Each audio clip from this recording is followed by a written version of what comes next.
Hello मेरे प्यारे दोस्तों, कैसे हैं आप लोग। उम्मीद करता हूँ आप सब लोग बहुत बढ़िया होंगे। और आज की ये वीडियो भी एक्सेल के ऊपर ही है। यार क्या होता है ना, कई बार एक्सेल में हमारे पास एक बहुत बड़ा लार्ज डाटा होता है जिसमें बहुत सारी डुप्लीकेट एंट्रियाज होती हैं। तो हमें कुछ सिनेरियो में उन डुप्लीकेट एंट्रीज को काउंट करना होता है।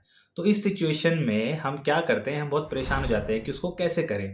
पर आज मैं आपके लिए दो ऐसे तरीके लेके आया हूँ जिन तरीकों को अप्लाई करने के बाद आप डुप्लीकेट एंट्रियाज को चुटकी में काउंट कर पाओगे। तो चलो बताता हूँ। तो चलो पहले एक एक्सेल फाइल खोल लेते हैं। देखो गाइज, जैसे कि ये एक एक्सेल फाइल है और इसमें कुछ कंप्यूटर एसेसरीज के पार्ट्स का एक डाटा है। ओके, तो पहले तो मैं ये देखा आपको दिखाता हूँ कि ये कितना डाटा है। ये है अराउंड 513 513 एंट्रीज ऐसी हैं जिसमें कंप्यूटर एसेसरीज के पार्ट्स मेंशन है। ओके, तो अब हमको पता करना है कि कैसे हम इसको निकालेंगे कि डुप्लीकेट एंट्रीज कितनी बार रिपीट हुई है। तो इसके लिए ना गाइज हमें दो फॉर्मूलों की नीड पड़ेगी। सबसे पहला फॉर्मूला गाइज यूनिक। जब आप लिखेंगे यूनिक तो आप देखेंगे तीसरे नंबर पे फॉर्मूला आ गया, ब्रैकेट इसको ओपन करेंगे और आप ना उस रेंज को सिलेक्ट करेंगे जिसमें से आपने वो नंबर ऑफ यूनिक डाटा निकालना है। तो मैं इसको ऐसे सिलेक्ट कर लेता हूँ और जैसे ही मैं इसको क्लोज करूंगा और एंटर मारूंगा तो आप देखेंगे इसने ऑटोमेटिक एक लिस्ट क्रिएट कर दी है। तो यूनिक का क्या यूज है कि आपका एक लार्ज डाटा है उसमें से वो जितने भी यूनिक जो भी पार्ट्स हैं, जिस पार्ट्स के नाम है जो भी हैं, उनको वो सेपरेट कर देगा।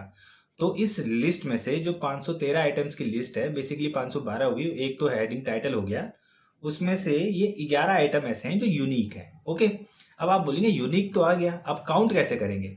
तो इसके लिए ना हमें दूसरे फॉर्मूले की नीड है जिसको हम कहते हैं काउंट इफ। तो हम इक्वल्स टू ओपन करते हैं, काउंट इफ लगाते हैं, ब्रैकेट ओपन करते हैं। अगेन इसके लिए हम उस रेंज को सिलेक्ट करेंगे जहां पे डाटा है। हम इसे सिलेक्ट कर लेते हैं और आप इसे ब्लॉक करेंगे या फ्रीज करेंगे। वो कैसे करेंगे, आप इसको F4 प्रेस करके। जैसे ही आप F4 प्रेस करेंगे तो वो जो रेंज है वो ब्लॉक हो गई है।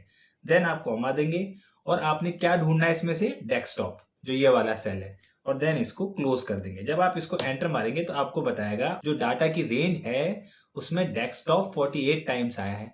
अब आप इस फॉर्मूले को नीचे ड्रैग कर लीजिए और ये आपको सबके जितने बार भी वो रिपीट हुए हैं सारा नंबर दे देगा। ओके, ये तो है पहला तरीका। चलो अब आपको दूसरा तरीका बताता हूँ। तो गाइज दूसरे तरीके के लिए, जैसे हमने ये वापस उसी डाटा पे आ गए हैं, इन्वेंट्री है और इसके 512 एंट्रियाज हैं।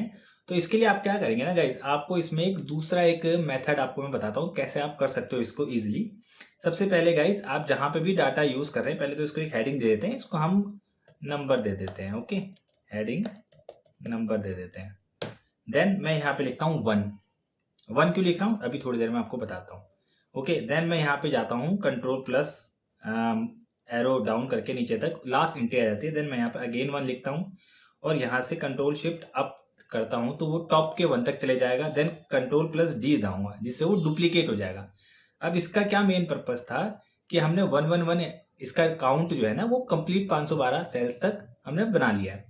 अब आपने क्या करना है, आप इसको सिलेक्ट कर लीजिए दोनों कॉलम को पूरा। आप इंसर्ट में जाइए, इंसर्ट में आप पिवट टेबल पे क्लिक कीजिए।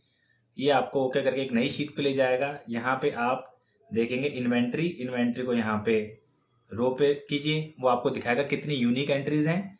और देन नंबर को आप वैल्यूज में ड्रैग कीजिए। तो देखिए आपके सामने जो पूरा डाटा था वो वापस क्रिएट हो गया है।